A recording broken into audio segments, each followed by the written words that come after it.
Welcome to Divine Scribe Talks.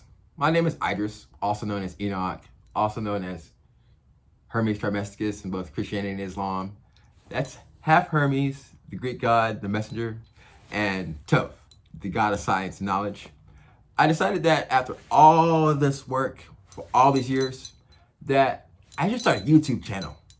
So that way I could be like everybody else and I could beat the Joel Osteens, the TD Jakes, the Creflo Dollars. I mean, they don't have my knowledge. They haven't put it in the work. They use the same antiquated textbook called the Bible. You ever heard of it? You ever heard of this guy, Jesus? You ever heard of that guy? Well, my name has a much storied history.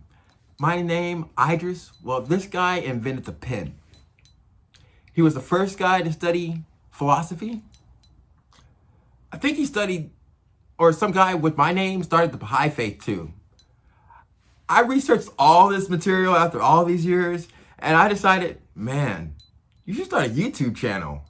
So like, subscribe, share. It's going to be a bumpy ride.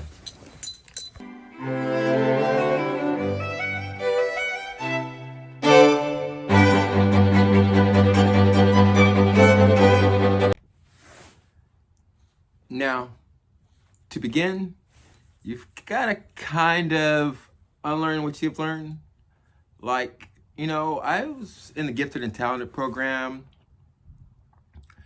We started with the Greeks and the Romans. We completely skipped over ancient Egypt and all the knowledge that they've given us. Well, they tried. I mean, they tried their best, but there was a lot of knowledge that wasn't there, that just came to light. And so this series is going to be explaining what we did not know, because it's just now recently been discovered, translated, worked through, thought about, put back into the historical framework. And so we have all these pieces of evidence that just came to light that we must put back into the historical framework. So if you take the Bible, what we have is what I call M through Z. It starts with Moses. You have the Pentateuch, Genesis, Deuteronomy, Leviticus, Numbers, the first 5 books, the Pentateuch, accredited to Moses. That's M through Z.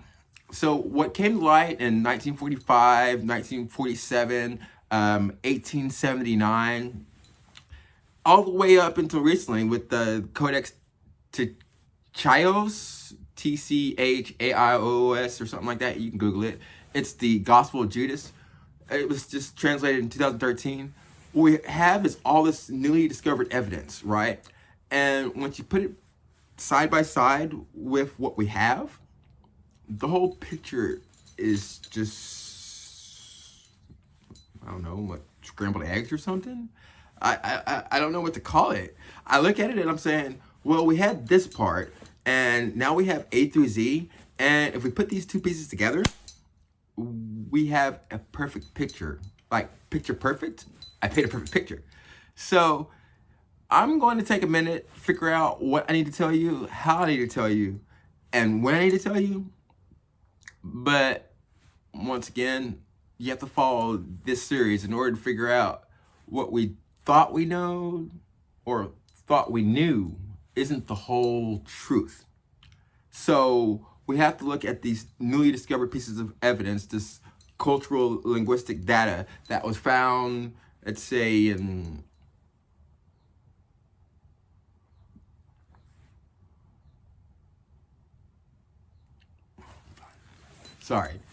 stoned at 420. So all this new evidence that we found, whether it was found in Africa or in Getty where the Dead Sea Scrolls were found, or Oxyrhynchus in between Alexandria and Thebes, the respective capitals of Upper and Lower Egypt, we have to take all of this newly discovered evidence and look at it and reformulate history, right? Like my brother has a degree in history, but he teaches a science class. Go figure. But I'm here to change the history by inserting these pieces of evidence into the framework. And I want, those people like the T.D. Jakes, the Joel Osteens, the Creflo Dollars to look at this and say, well, just because this is what we decided in the past, whether apocryphal or canonical or non-canonical, well, it's all relating to God. Like all this evidence is just what I call a beef between East and West. You have the Gnostics, you have the Christians. It's like the Sufis versus normal Muslims, or you have the Kabbalists or the normal Jewish. What we have is this much larger picture, and when you combine it with all other religions, whether it be Confucianism, Buddhism, Taoism, Hinduism, Christianity, Islam, Judaism, when you put all the religions together, they all say the same basic truths, that we are one. Now, Easterns got it this way, Westerns got it that way, but at the end of the day, we are one. So, like, subscribe, share. I'm gonna get this started once I figure out how to ninja edit some video. Thank you for coming to this first Divine Scribe Talks. We'll be in touch.